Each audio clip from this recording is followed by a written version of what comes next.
Winter's coming.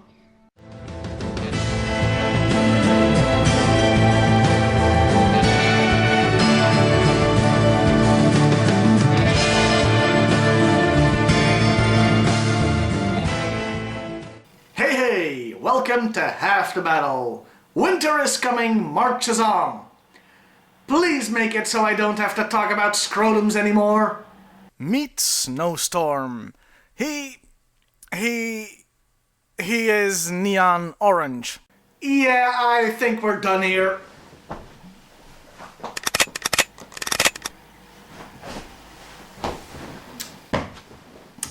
I've been informed that I should do my goddamn job. Alright then. This figure was released in 1993 with all original body parts. And this figure was a huge mistake. It should not have been. No, really, this figure was meant to be part of the Eco Warriors line. That sub-team was supposed to get a new wave of toys in 1993, but they got cancelled at the last minute. I guess somebody finally figured out what a stupid-ass idea they were, but rather than just scrap the toys, they were reassigned to the main G.I. Joe Battle Corps line. I guess the Eco Warrior thing sorta explains the bright orange, since gaudy colors were very much their thing. During the same year, 1993, Hasbro then did a pretty weird thing. They released Snowstorm again, using a different color scheme. Near as I can tell, they must have said, wait a minute, that's Eco Warrior's colors. He needs to be in regular colors. And thus the second version was born. The orange is now used for the detailing, being replaced by dark blue on the other parts. It all seems so pointless. I mean, if you didn't know, would you be able to tell which one was originally supposed to be an Eco Warrior? Anyway, I haven't really talked about the figures yet, apart from the awful colors. They do have one unique feature, a see-through visor of clear plastic. It's pretty damn neat. I also like the way his boots are those thick winter ones. You don't often see those on a Joe figure. Honestly, if it wasn't for the god-awful color schemes, these figures would be pretty great. Fortunately, Hasbro seems to agree with me, since Snowstorm got a third figure in 1994. Now, that's much more like it. Black and white highlights with a gray suit. Why couldn't we have just gotten that figure from the get-go? You'll notice his visor is gone. That's not a feature of the toy, by the way.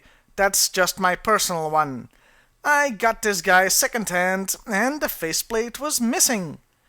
And yeah, that does mean that it's broken, because the visor isn't an accessory.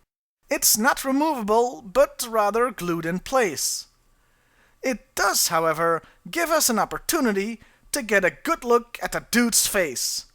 And oh my god! Holy crap!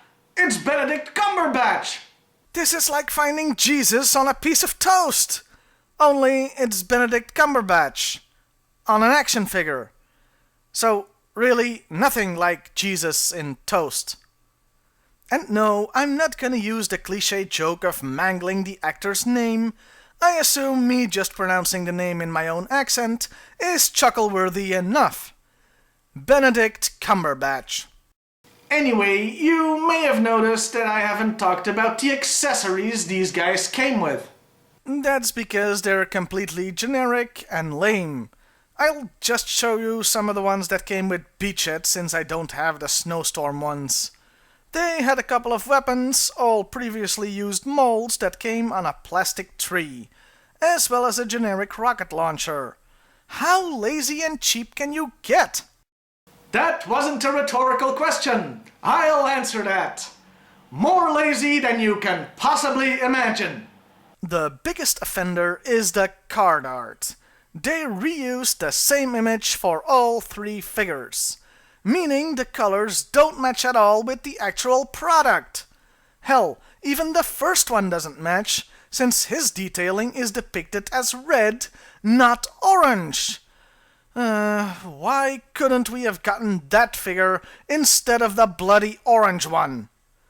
As far as the toys go, it should be painfully obvious by now that my favorite version is the last one. It looks great. The previous ones are best ignored due to their horrid color schemes. With that, let's talk about the character a bit. No comic, blah blah blah, no cartoon, blah blah blah blah.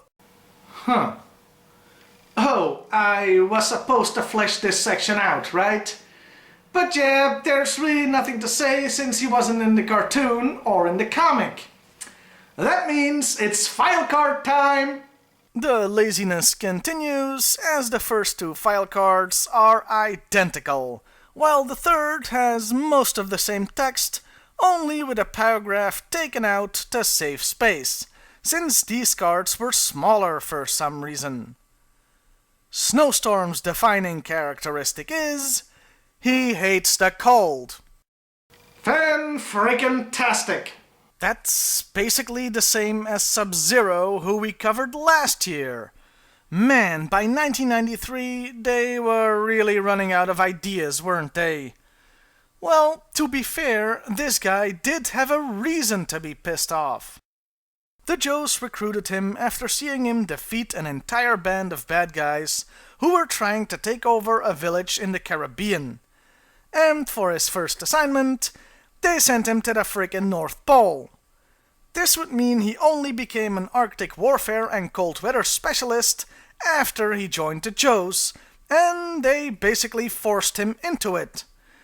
I would add that the Hawk is a douche count here, but the file card mentions it was actually Colonel Courage who was responsible. As a compromise, they did give him his suit. Yeah, his outfit isn't just a uniform, but a high-tech thermal suit to keep him warm and cozy. For a last bit of trivia, his real name is Guillermo Suarez, and he was born in Cuba. But of course, he doesn't look Cuban to me. He looks Cumberbatchian, so that's a little jarring. And that was Snowstorm. One great figure, two others I'm gonna pretend don't exist, and while his one character trait of hating the cold was used before, at least it was a bit fleshed out. See you next time, everybody!